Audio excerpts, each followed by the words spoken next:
চিন্ময় কৃষ্ণ প্রভুর গ্রেপ্তারি ও হিন্দুদের উপর হামলার প্রতিবাদে সিউড়িতে সনাতনী ঐক্য মঞ্চের মিছিল। সিউড়ির এসপি মোড় থেকে এই মিছিল শুরু হয়। শঙ্খধ্বনি, ডমরু শব্দ, সরগরম সিউড়ির রাজপথ।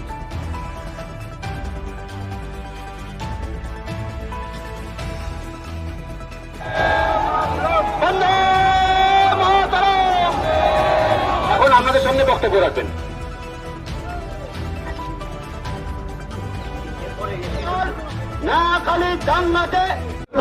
আমাদের পার্শ্ববর্তী রাষ্ট্র বাংলাদেশ, সেখানে যিনি সনাতন ধর্মের জন্য এগিয়ে এসেছিল, সনাতন সম্প্রীতি, মানবতা সম্প্রীতির জন্য যিনি এগিয়ে এসেছিল, যেখানে আমরা দীর্ঘ মাস ধরে দেখতে পাচ্ছি যে বাংলাদেশে হিন্দুদের উপর দারুণভাবে অত্যাচার হচ্ছে। হিন্দুদের মন্দির, ওদের বাড়িঘর, দোকানপাট লুটপাট করা হচ্ছে, মায়েদের শ্লীলতাহানি হচ্ছে।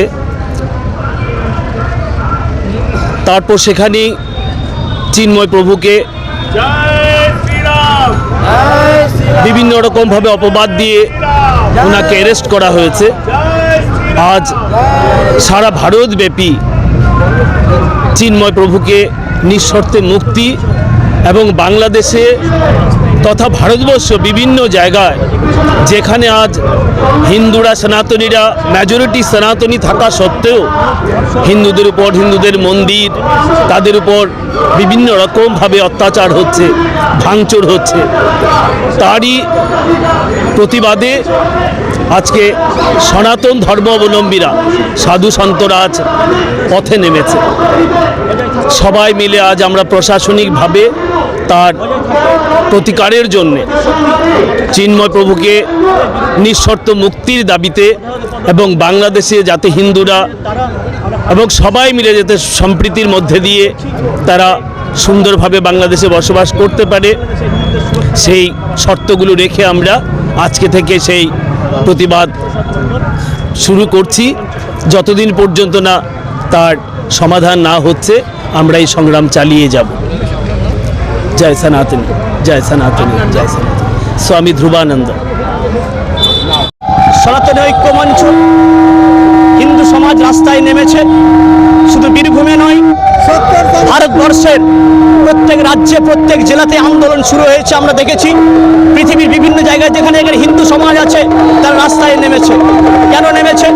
আমরা দেখেছি বাংলাদেশে গত কয়েক মাস ধরে যেভাবে হিন্দুদের উপর নির্যাতন হচ্ছে, লুট ধর্ষণ হচ্ছে, শিক্ষক সমাজকে, অধ্যাপক সমাজকে জোর করে করে পদত্যাগ করানো হচ্ছে এবং সর্বোপরি বঙ্গে হিন্দু নেতৃত্ব চিন্ময় কৃষ্ণ দাসকে যেভাবে মিথ্যা মামলায় কারারুদ্ধ করা হয়েছে, তাকে বাগরুদ্ধ করা হচ্ছে, নেতৃত্ব শূন্য করে দিয়ে ওখানকার যে হিন্দুরা যে আন্দোলন নেমেছে, বাঁচার লড়াইয়ের আন্দোলন, সেই আন্দোলনকে যাতে বন্ধ করে দেওয়া যায়, স্তব্ধ করে দেওয়া যায়, তার জন্য সে চেষ্টা চলছে।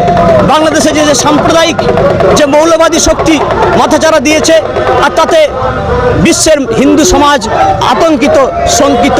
তারা যাতে বাংলাদেশে হিন্দু সমাজ যাতে সুরক্ষিত হয়, শান্তিতে জীবনযাপন করতে পারে, আর তার জন্য আমরা রাস্তায় নেমেছি।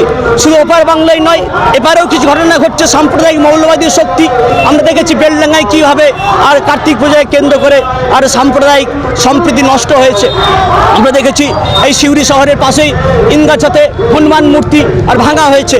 কারা এরকম কাজ করছে? আমরা চাই এর প্রতিবিধান করতে এবং হিন্দু সমাজের সুরক্ষা, সাম্প্রদায়িক সম্প্রীতি বজায় রাখতে এবং বিশ্বে যাতে শান্তি বজায় থাকে। আর তার জন্য আমরা ডিএমের মাধ্যমে আজকে ভারতবর্ষের স্বরাষ্ট্রমন্ত্রী এবং অন্যান্য যারা নেতৃত্বে আছেন সবাইকে আমরা আগ্রহ করব যে যাতে শান্তি ফিরে আসে বাংলাদেশ সহ হিন্দু সমাজ সর্বত্র যারা শান্তিতে বসবাস করতে চায়। কারণ হিন্দু সমাজ হচ্ছে উদার, হিন্দু সমাজ শান্তিপ্রিয়। আমরা কোনোদিন কোনো ধর্মের বিদ্বেষ করিনি, আমরা কোনোদিন কোনো ধর্মের বিরুদ্ধে কথা বলিনি। আমরা সর্বে ভবন্তু সুখিনঃ, সর্বে সন্তু নিরাময়ের কথা বলেছি, পৃথিবীর শান্তির কথা বলেছি। সেই শান্তি যাতে ফিরে আসে, আর তার জন্য আজকে আমাদের আন্দোলন এক প্রকার শুরু হলো বলতে পারেন। এই আন্দোলন চলবে যতদিন এর সমাধান হয়। আমি শিবাজি প্রসাদ মণ্ডল, এই সনাতন ঐক্য মঞ্চের একজন সদস্য।